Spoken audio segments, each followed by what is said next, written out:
से ऐड करना है। कैसी बात कर रहे हो? मीरा की जगह कोई नहीं ले सकता। आर्या सर, वील दोस्तों, अब कहानी में धमाकेदार ट्विस्ट आ चुका है क्योंकि अनु बन चुकी है राजनंदनी साड़ी की नई हेड। जी हाँ, जहाँ एक तरफ आर्या जब गोपाल जी को ये बड़ा ऑफर देता है तो शुरू में गोपाल जी साफ साफ मना कर देते हैं, लेकिन जैसे ही उनकी नज़र उस राजनंदनी साड़ी पर पड़ती है जो अप्पे ने उन्हें दी थी, उनका दिल पिघल जाता है और वो आर्या की बात मानने के लिए तैयार हो जाते हैं।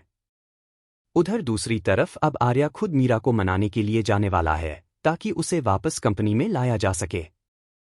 दोस्तों, ये सब आखिर कैसे होने वाला है वो भी हम आपको धीरे धीरे बताने वाले हैं।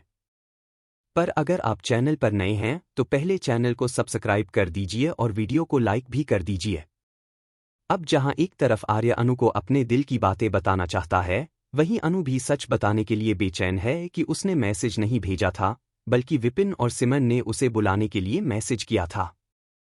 अब आप देखेंगे कि आर्य पूरी कोशिश करता है अपने दिल की बात कहने की, लेकिन बोलते बोलते डर जाता है और कहता है, प्लीज अनु, अभी कुछ मत बोलो, वरना मैं कभी अपनी बात कह ही नहीं पाऊंगा।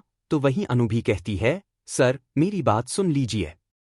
अगर आपने पहले बोल दिया तो शायद मैं बोल ही न पाऊं और मेरे लिए सब और मुश्किल हो जाए। तब आर्य मान जाता है और कहता है, ठीक है, पहले तुम बता दो। तभी अनु बताती है, सर, मैं नई जॉब पकड़ने वाली हूं। पापा ने आपकी कंपनी में दोबारा काम करने से मना कर दिया है और वो मेरे लिए नई जॉब की बात कर रहे हैं। फिर वो साफ कहती है, सर, मैंने आपको नहीं बुलाया था, आपको मैसेज विपिन और सिमरन ने किया था। ये सुनकर आर्य कहता है, अनु, मैं तुम्हारे फैसले में हमेशा तुम्हारे साथ हूं। अनु पूछती है, सर, आप भी कुछ कहने आए थे? तो आर्य चुप हो जाता है और कहता है, अभी सही वक्त नहीं है, हो सकता है सही समय आए और अगर तुम मुझे दोबारा मिली तो मैं वो बात जरूर कह दूंगा जिसके लिए आज आया था। इसके बाद आर्य अपने घर चला जाता है, जबकि अनु सीधा पहुंचती है सिमरन और विपिन के पास और गुस्से में फट पड़ती है, तुम लोगों की हिम्मत कैसे हुई ये सब करने की? इतना गुस्सा कि सिमरन भी गुस्से में वहां से निकल जाती है। उधर आर्य के घर उसकी माँ उससे कहती हैं, आर्या, आज मैं अप्पे से मिली और उन्होंने बताया कि एक लड़की तुम्हारी जिंदगी में आ चुकी है, जिसके आने से हमारी सारी मुश्किलें और दर्द दूर हो जाएंगे।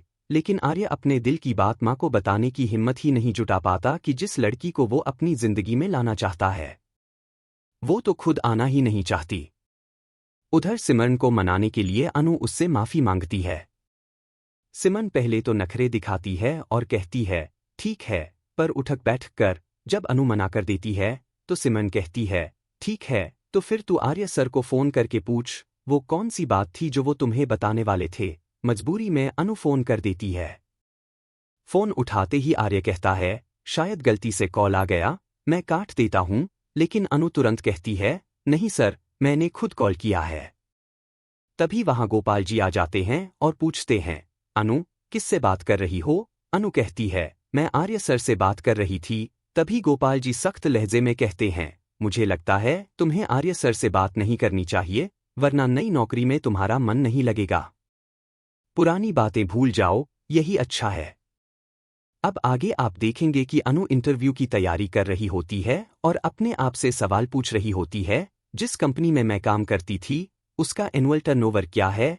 तभी अचानक आर्य की एंट्री होती है और वो जवाब देता है, 120 बिलियन। अनु पलटकर हैरानी से कहती है, अरे सर, आप?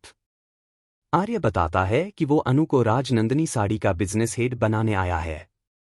पहले गोपाल जी मना करते हैं, पर जैसे ही उनकी नज़र राजनंदनी साड़ी पर जाती है, वो आर्य के पीछे पीछे आते हैं और सारी बात बताते हुए तैयार हो जाते हैं। उधर झंडे मीरा की जगह किसी और को रखने की बात करता है, लेकिन आर्य साफ मना कर देता है, मीरा की जगह कोई नहीं ले सकता। और फिर आर्य खुद मीरा को मनाने उसके घर पहुंचता है। वील दोस्तों, अब बड़ा सवाल ये है, क्या फिर से एक दफ्तर में दो तलवारें रहने वाली हैं? क्या अनु और मीरा दोनों ऑफिस में वापसी करेंगी? क्या फिर से शुरू होगा घमासान? हमें कमेंट में बताइए और चैनल को सब्सक्राइब करना बिल्कुल मत भूलिए।